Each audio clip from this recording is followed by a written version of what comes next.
No ar, mais um programa diagnóstico. E hoje nós temos como nossa convidada a doutora Poliana. Doutora Poliana é especialista em mastologia, ou seja, especialidade que lida com a mama. Muito bem-vinda ao nosso programa, doutora Poliana. Afinal, quais têm sido as doenças mais incidentes nas mamas? Obrigada, Aiston, pelo convite, um prazer estar aqui. As doenças mamárias, elas variam muito de acordo com a faixa etária da paciente, né? Então, nas pacientes mais jovens, nós teremos, às vezes, muitas anomalias de desenvolvimento, pacientes, às vezes, com assimetria mamária, uma mama que se desenvolve antes da outra, ou uma mama que se desenvolve mais ou menos do que a outra, né? As anomalias de mamas hipertróficas, que são aquelas mamas volumosas, né? Que levam ao incômodo da paciente, muitas, às vezes, até com alterações ortopédicas, né? Por distensão. Nós temos os fibroadenomas, que são os nódulos muito comuns em pacientes saindo da adolescência. Normalmente são nódulos que preocupam muito, porque assustam, né? De acordo com o paciente palpa um nódulo e acaba chegando no consultório desesperado. Depois nós temos as alterações relacionadas à amamentação. Nós temos as alterações associadas a alterações hormonais, as secreções, os derrames mamários, né? Nós temos os processos inflamatórios, nós temos os cistos de mama e, por fim, o câncer de mama, né? Uma doença muito importante e muito prevalente, né? Nos dias atuais. Abordando por primeiro a questão da assimetria mamária. Há tratamento muito específico para isso? Quer dizer, uma mama, quando ela sobressai a contralateral, a outra mama, como abordar essa mulher? É cirúrgico o tratamento? Existe outra alternativa, não? Sim, na verdade o tratamento você vai avaliar de acordo com a faixa etária, né? Quando nós atendemos uma paciente início de desenvolvimento, uma paciente de 13 anos, com uma assimetria, normalmente afastado alguma alteração hormonal, se essa paciente, né, se ela está menstruando, se ela tem alguma alteração de formação, normalmente o correto é aguardar o término do desenvolvimento, né, reavaliar essa paciente em torno de 18 anos. As pacientes... Em outras palavras, uma certa assimetria é mais normal, ou menos esperado. Sim, sim. No geral, grosseiramente, toda paciente vai ter uma discreta assimetria, né? A gente chama atenção para aqueles casos realmente mais importantes. Grotescos até. Isso. As anomalias, tem paciente, né, chama muita atenção, hipertrofia mamária, né? Aquelas pacientes com mama realmente muito volumosas. Normalmente essas pacientes chegam reclamando de dor, de peso, muitas das vezes até com alteração, né, de ortopédica, né, por questão de peso realmente afetando a coluna. Normalmente o tratamento é cirúrgico. Tem que operar. Né?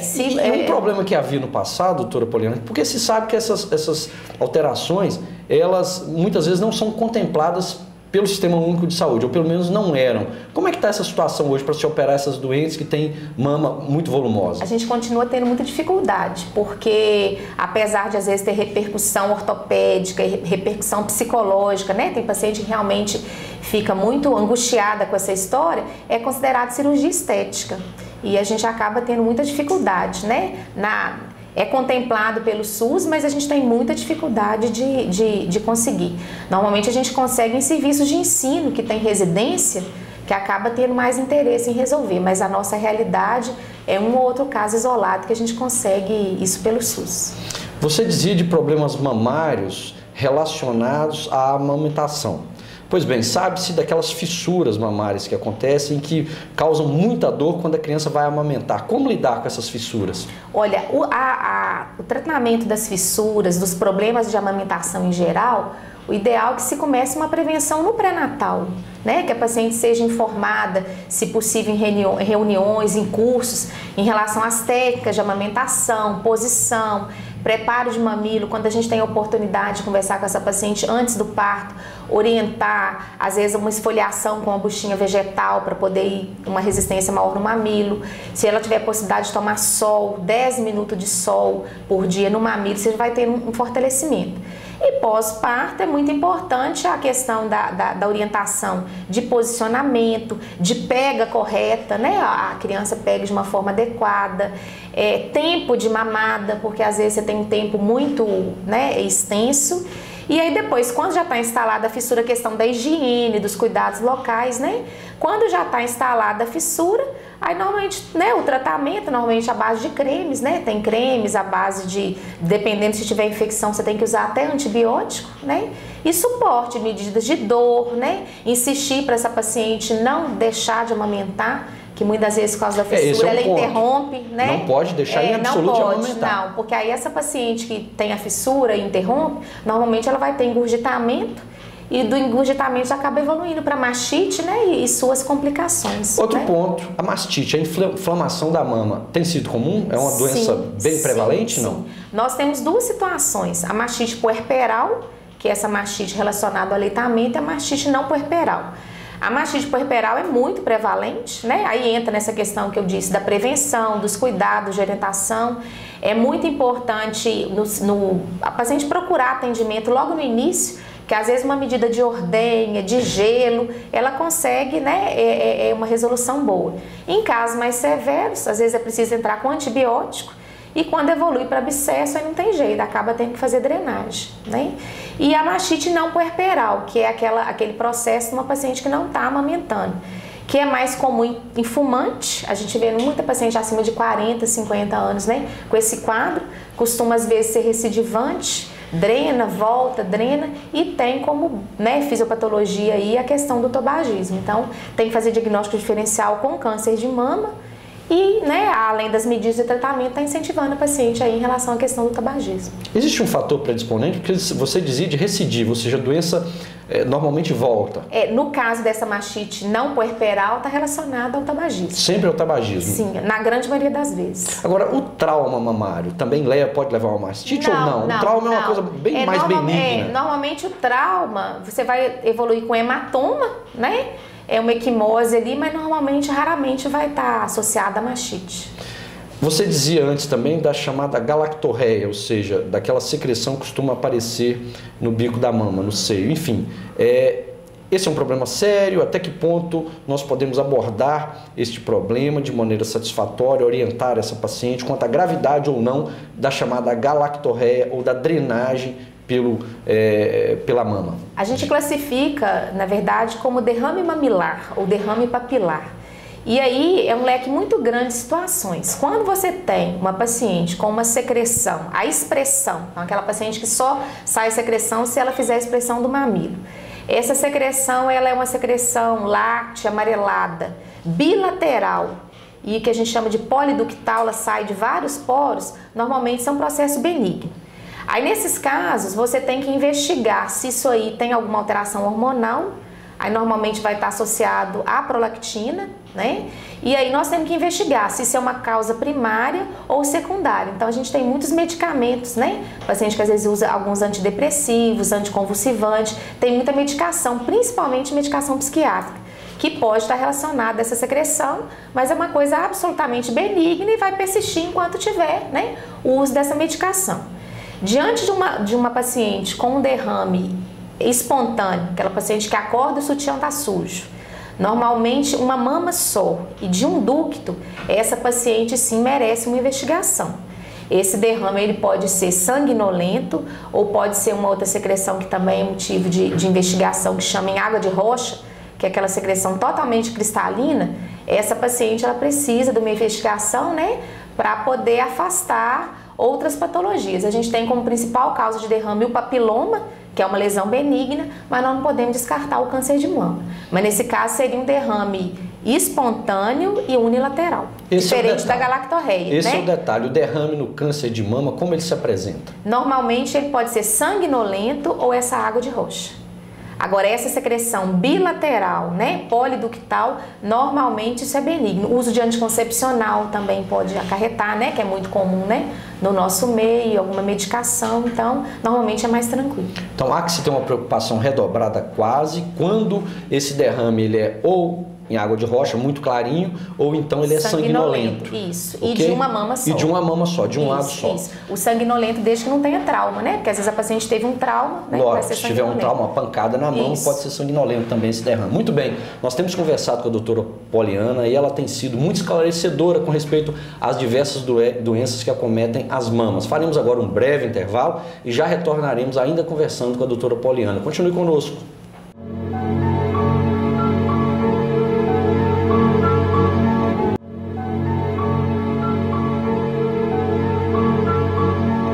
Estamos de volta com o nosso programa diagnóstico, recebendo hoje a visita da mastologista doutora Poliana. Doutora Poliana, nós falamos no bloco anterior das diversas doenças que têm acometido as mamas. Agora, um ponto que deve ser bastante destacado é a presença ou não de nodulações, de nódulos nas mamas. E para este diagnóstico é essencial o autoexame. Quando a mulher tem que começar a fazer esse autoexame das mamas? Olha, o autoexame é uma ferramenta extremamente útil no diagnóstico, né, das doenças mamárias, porque é uma coisa que pode ser feita por qualquer uma, né? Um exame sem custo e realmente de muita utilidade. Recomenda-se a realização do autoexame a partir do momento que a paciente começa a ter menstruação regular, né? Isso aí já é muito importante. A gente frisa muito a questão do autoexame. O autoexame é uma ferramenta a mais, ele não substitui a visita ao médico, não substitui a mamografia na idade adequada, mas é uma oportunidade da paciente se conhecer e perceber as mudanças, né? E muitas vezes a paciente chega ao consultório, né, através do autoexame, né? Foi alguma coisa que ela percebeu e que a levou, né, à consulta. E aí nós desembocamos um problema que muitas vezes amedronta, assusta muitas mulheres, que é a presença de nódulos, ou seja, de caroços ali na mama. E como abordá-los então? Olha, os nódulos mamários, né, uma gama muito grande de diagnósticos, né? E você tem que avaliar de acordo com a faixa etária e as características do nódulo. Então, a paciente diante de um nódulo, ela deve ser realmente investigada, mas não necessariamente aquele nódulo, né, quer dizer que é câncer de mama. Primeira coisa que você vai avaliar é a idade da paciente. Normalmente a gente observa que nas pacientes mais jovens, a prevalência normalmente são de doenças benignas. Nós temos as alterações de ciclo menstrual, né, aquela paciente que às vezes no período pré-menstrual a paciente percebe algum endurado na mama, dor, que normalmente após o período menstrual isso vai resolver. Inclusive, uma recomendação do autoexame, normalmente é de 1 semana, 10 dias após o período menstrual, né? Que a paciente deve fazer essa avaliação. Dentre os nódulos mamários verdadeiros, né, que não são esses relacionados a essas alterações do ciclo menstrual, o mais comum que a gente lida no dia a dia é o fibroadenoma. O fibroadenoma é um tumor benigno, normalmente ele surge nas pacientes entre 15 e 25 anos, normalmente é um tumor. Ele tem pouco crescimento, mas normalmente é um nódulozinho que a gente faz diagnóstico com 1, 2 centímetros. São lesões móveis, macias, a paciente percebe, ela palpa aquele nódulo, ele movimenta na mama, né? 20% dessas pacientes de fibroadenoma, elas têm mais de um, então não é raro a paciente ir à consulta desesperada com nódulo, a gente investiga e tem mais de um. Mas são nódulos extremamente benignos, né, que não estão relacionados, né, ao câncer de mama. Na paciente já um pouco mais velha, hoje a gente vê também... Mas o fibroadenoma é preciso tratar, é preciso abordar, ou talvez até cirurgicamente, ou não? É só acompanhar essa paciente? Depende. Você tem que ter um diagnóstico de certeza de fibroadenoma, né? Você não pode, né, ficar na dúvida se realmente é um fibroadenoma. Normalmente nas pacientes jovens, se esse nódulo está estável e não está incomodando, essa paciente pode ser só acompanhada. Caso haja algum crescimento, ou tem muita paciente que é muito sintomática, porque o nódulo é palpável, grande, acaba incomodando, aí nesses casos a indicação é de tratamento cirúrgico. E uma coisa que a gente leva muito em consideração também é a história familiar, né?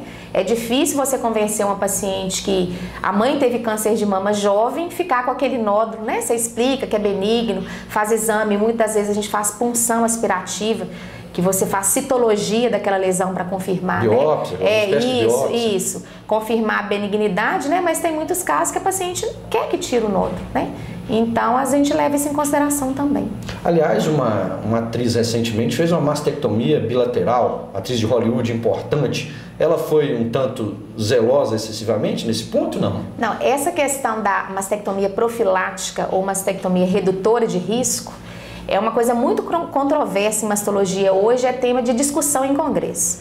No caso da atriz, ela foi diagnosticada com uma mutação de um gene relacionado ao câncer de mama que chama BRCA1 e BRCA2. Então, a paciente é considerada de alto risco.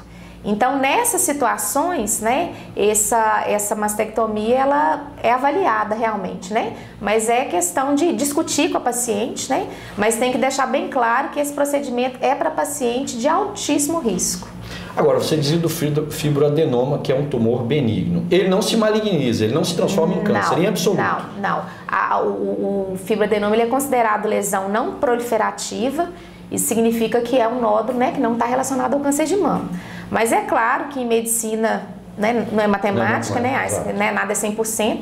Você tem que ter, né, essa citologia, a gente fala muito em tríplice diagnóstico. Você tem que ter uma clínica de benigno, uma imagem de benigno, seja ultrassom, mamografia, uma citologia, uma biópsia, né? E um comportamento. Você tem um nódulo aparentemente benigno, mas ele está tendo um crescimento fora do esperado, você vai ter que mudar a conduta, né? Mas no geral, o fibroadenoma não está relacionado ao câncer de mama. E quando o nódulo se relaciona à galactorreia, ao derrame papilar, preocupa mais ou não necessariamente? Sim. Se você tem uma paciente com uma secreção, com aquelas características que nós discutimos, né? Uniductal, unilateral, associada a nódulo, isso aí realmente é um caso, né, que merece uma investigação mais detalhada, né? Além do fibroadenoma, os cistos também são muito encontradiços nas mamas? Sim, os cistos, eles são extremamente prevalentes hoje em dia.